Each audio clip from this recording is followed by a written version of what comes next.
Assalamualaikum dan salam keluarga Malaysia, salam satu bahasa. Dulu, kini dan selamanya saya tetap Ko Azmir.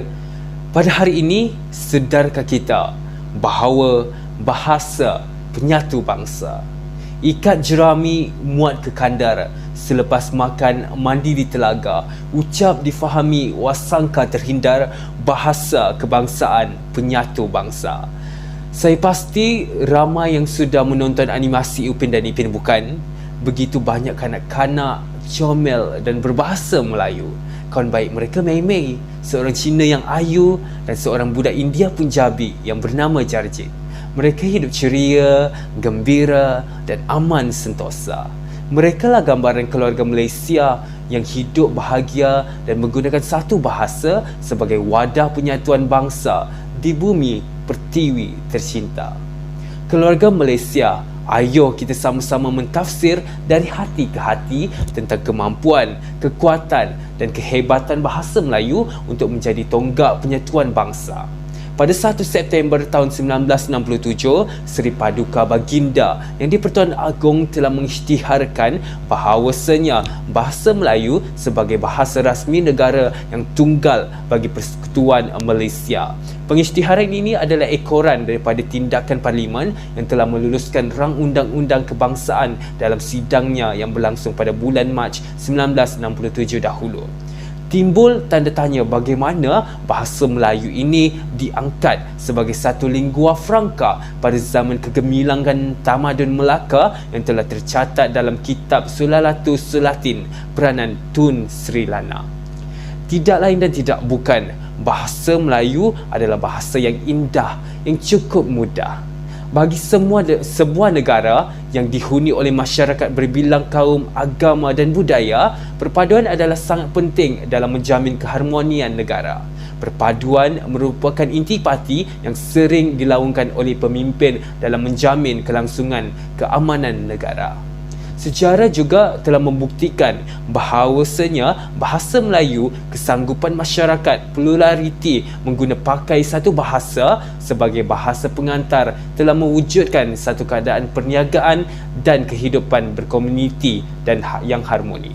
Atas dasar inilah bahawasanya bahasa Melayu diangkat sebagai bahasa perpaduan iaitu yang mudah difahami oleh semua lapisan masyarakat tanpa ada rasa prasangka. Memetik kata-kata Ibnu Khaldun, sesebuah bangsa atau kaum yang ditunjangi oleh kekuatan tentera semata-mata tidak mampu bertahan lama. Sebaliknya, kekuatan bangsa terlihat pada jati diri dan identiti yang mereka miliki, termasuklah bahasa ibunda yang diamalkan saban hari. Peribahasa Melayu ada berkata, bahasa menunjukkan bangsa. Maksudnya, daripada bahasa orang dapat mengenal kita. Makna ini sangat luas. Bahasa dalam peribahasa ini tidak hanya bererti bahasa sebagai sistem linguistik yang terdiri daripada lambang-lambang bunyi yang disusun dalam bentuk perkataan dan seterusnya dalam bentuk merujuk budaya dan fungsi atau peranan bahasa sebagai sistem perhubungan sosial dalam masyarakat.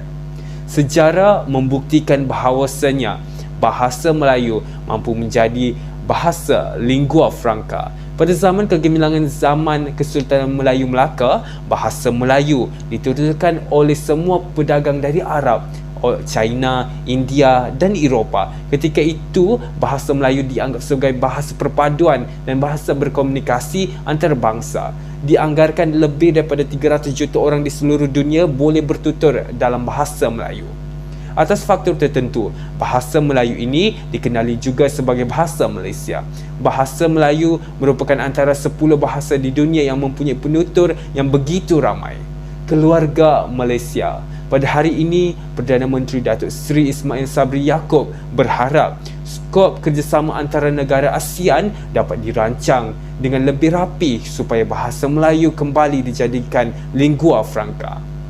Beliau berkata, ia termasuk dalam aspek penyelidikan, penerbitan dan pemubukan bahasa Melayu. Beliau juga berkata, bahasa Melayu memiliki keunikan dan kelebihan tersendiri khususnya dalam kalangan negara ASEAN dan ia diyakini boleh dijadikan salah satu bahasa rasmi ASEAN, katanya ketika merasmikan simposium pengantarabangsa bahasa Melayu di Wisma Dewan Bahasa dan Pustaka. Sungguh indah bahasa Melayu.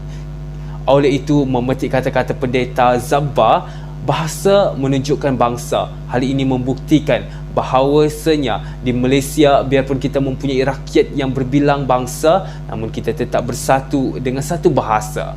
Upin Ipin selalu berkata, betul-betul-betul, dibalas pula oleh Mei Mei, saya suka. Dan dijawab pula oleh Jarjit dengan seni pantunnya yang tidak pernah tepat rimada. 2, 3, kucing berlari, mana kucing terbang. Walaupun mereka pelat dengan pengaruh bahasa naratif, namun mereka tetap memahami apa yang ingin diperkatakan. Kerana apa yang penting adalah setiap kaum di Malaysia tidak berasa kekok untuk dibicara dalam bahasa kebangsaan. Maka hubungan sesama bangsa menjadi mesra, lantas jelaslah bahawasanya bahasa penyatu bangsa. Secara lazimnya, saya telah menceritakan kepentingan bahasa kebangsaan serta kelebihan bahasa kebangsaan keluarga Malaysia. Akhir kata, satu persoalan buat anda semua. Adakah cukup dengan menuturkan bahasa Melayu tercinta tetapi tidak dihayati bersama? Jikalau hati dan jiwa masih prejudis terhadap keagungan bahasa Melayu yang suci nilainya, tepuk dada, tanya selera. Assalamualaikum dan salam keluarga Malaysia.